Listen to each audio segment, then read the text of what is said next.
באמת תודה תמי, תמר, על ההזדמנות אה, לשאול את השאלה הזאת. כלומר, בעצם, מה, מה הנקודה שאתה מביא ואתה מנסה ממנה להעיר לאנשים אחרים, כן? לכל אדם יש איזושהי נקודה כזאת, כן? וצריך תמיד למצוא אותה ולחדד אותה, ואחר כך באמת לעזור לאחרים ליהנות ממנה. אז אולי אני אתחיל דבר ראשון מאיזושהי חוויה, לפני שאני אפילו אתן כותרת. אז אני חושב שאחד הדברים שהעסיקו אותי עוד באמת מהיותי ילד מאוד מאוד קטן, זה נושאים כמובן מאוד חברתיים, פוליטיקה, אה, פוליטיקה, כלומר בעצם זהויות שונות, אה, חלקים שונים באוכלוסייה, עניינים של מאבקים שונים וכולי. כלומר הדברים האלה בעצם הם דברים שאני חושב שמאז שהייתי ילד קטן אלו הדברים שאכן בעצם העסיקו אותי והטרידו אותי.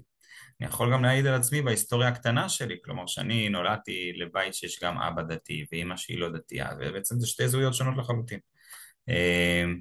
וגדלתי עם חברה שהיא מצד אחד חילונית לחלוטין, הכי הכי שיכולה להיות, ומצד שני התפתחתי למקום אחר, ובדרך פגשתי אנשים אחרים, ואפילו אם הייתי שייך לקבוצה שקוראים לה ציונות דתית, התחברתי לאנשים גם עם מגבעות שחורות, ומצאתי את עצמי חי בהמון עולמות שבדרך כלל אין שום קשר ביניהם, והקשר היחידי שביניהם זה קשר של איבה, וקשר של סלידה. ואולי, אני חושב שאחת הנקודות בעצם שהכי הרגשתי אותם תמיד זה שכולם מאוד מאוד מדברים על המילה הזאת, אחדות וחברות וכולי, אבל באיזשהו מקום לכל אחד בלב יש את הנקודה הזאת שבו הוא לא יכול לסבול משהו אצל מישהו אחר. ואני חושב שהדבר הזה הוא דבר שהטריד אותי, מטריד אותי, ועד היום הוא אחד הדברים שהם זה, ואם עכשיו אני צריך להתגלגל לכותרת, אז הייתי אומר שאולי הנקודה שלי, הדבר המשמעותי, גם דבר שאני רוצה לשנות בעולם, זה דבר שקוראים לו אהבת הבריות, כן? זה בעצם היכולת הזאת שכולם מדברים על זה, לחיות באיזשהו עולם של קבלה, של האחר. כולם מדברים על זה, אני לא מכיר הרבה מאוד אנשים שהצליחו לעשות את זה, אני מתקשה בזה.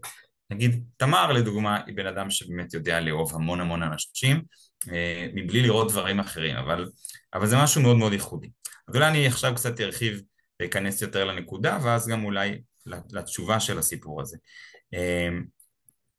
אני חושב שחלק מהנקודה הבעייתית היא בעצם שהרצון הזה של כולם לאחדות ולחיבור ולהכלה הוא דבר שכולם אומרים אותו.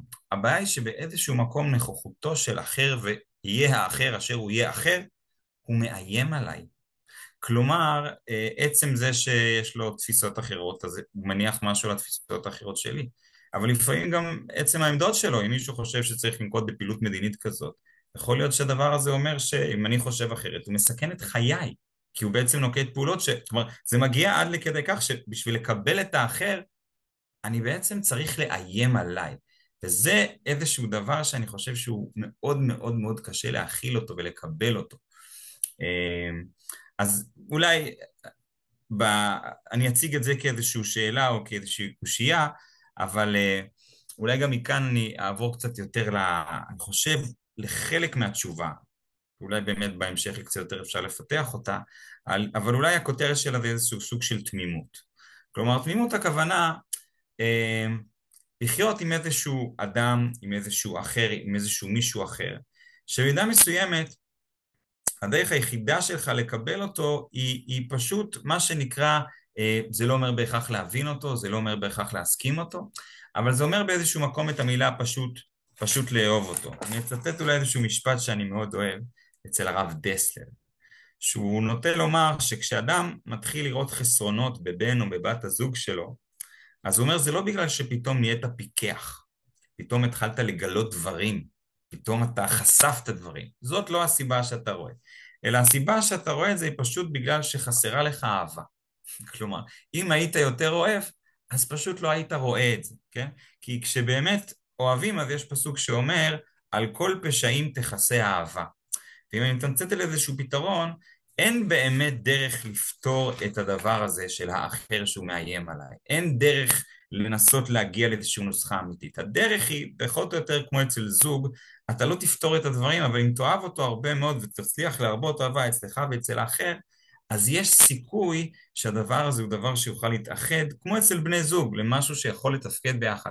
אתה יכול להיות שמח לשני בני הזוג, אתה יכול להיות מאושר, לא בגלל שהגענו לאיזשהו פתרון, אלא בגלל שפשוט החלטנו לכסות על כל פשעים, להתעלם מהצדדים הרעים, ולהוסיף יותר בקילוגרמים של אהבה. אז יש לי 13 שניות לסיכום, אז אני אולי אעצור עם המשפט החשוב הזה של הרב דסלר. תודה על זה, חן, תודה. אני מכירה אותך ככה הרבה מתעסק עם זה, וזה באמת, אני חושבת שבימים האלה אנחנו נהיה חייבים להעמיק בזה, כי בימים האלה אתה שמת את זה ממש על השולחן כמו שזה.